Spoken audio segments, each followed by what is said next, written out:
50 years ago, American generals were most admired in America. This is something that is hard to relate to today because we have not fought wars for decades that appear to threaten our way of life. And we did fight such a war in the 1940s. And the leadership in World War II became these huge figures.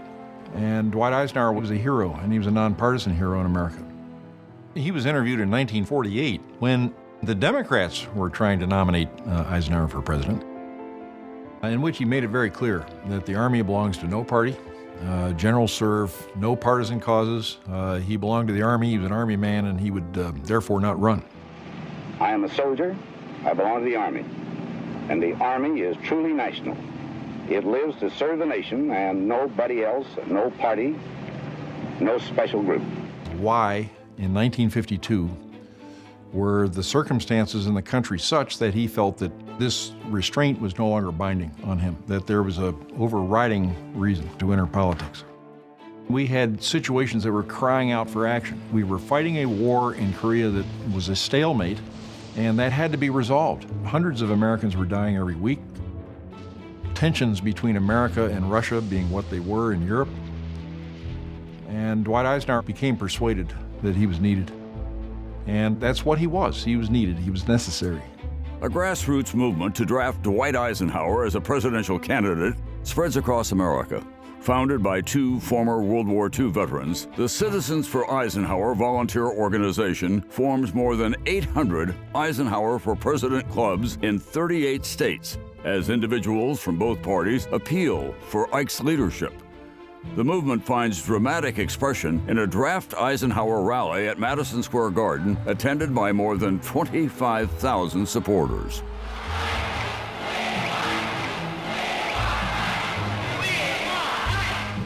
Without having declared himself a candidate, Eisenhower wins the New Hampshire Republican primary, and the 100,000 write-in votes he receives in Minnesota demonstrates the extent of his appeal.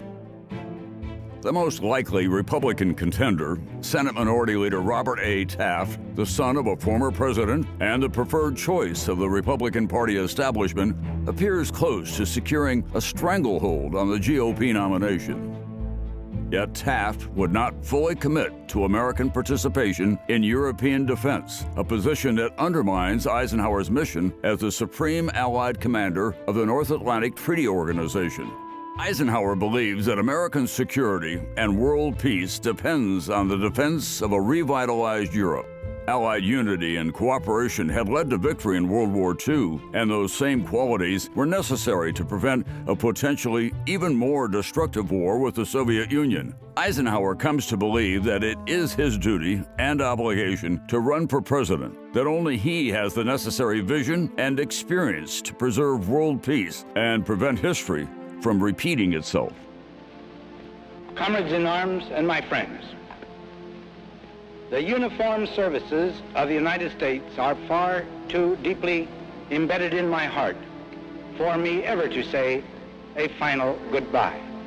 I hope you will allow me to say, until we meet again. Eisenhower requests relief from his NATO command and returns to his hometown of Abilene, Kansas, to launch his presidential campaign. The career soldier enters the new and unfamiliar realm of politics. Ladies and gentlemen, I believe we can have peace with honor, reasonable security with national solvency. I believe in the future of the United States of America. Dwight Eisenhower did not become convinced that he needed to become a Republican and a nominee until the late spring of the election year. For president, hang out the banner, beat the drum. He was a natural politician. Not only did Eisenhower have a great smile and very magnetic in crowds, he's the right man at the right time. The Republican National Convention at Chicago recognized the voice of the people and made Ike the leader of still another crusade.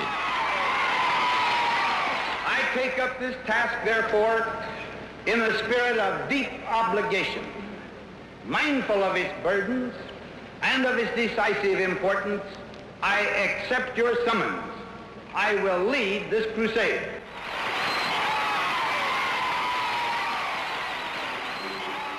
Against the Democratic Party candidate, Adlai Stevenson, Ike's campaign strategy calls for a coast-to-coast sweep of the nation. He travels more than 50,000 miles to 45 states, promoting his platform of Korea, communism, corruption, which he charges are the failures of the outgoing Truman administration. But it is his direct pledge to go to Korea near the end of the campaign that helps clinch the presidency for Eisenhower. This will be the first great labor of our new administration. To advance it, to appraise on the spot methods for solving that particular problem with speed and honor, I shall go to Korea.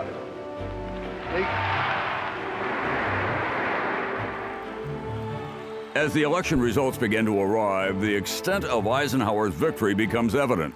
He receives 34 million popular votes and wins 39 of 48 states, making major inroads into the southern states that previously voted Democratic.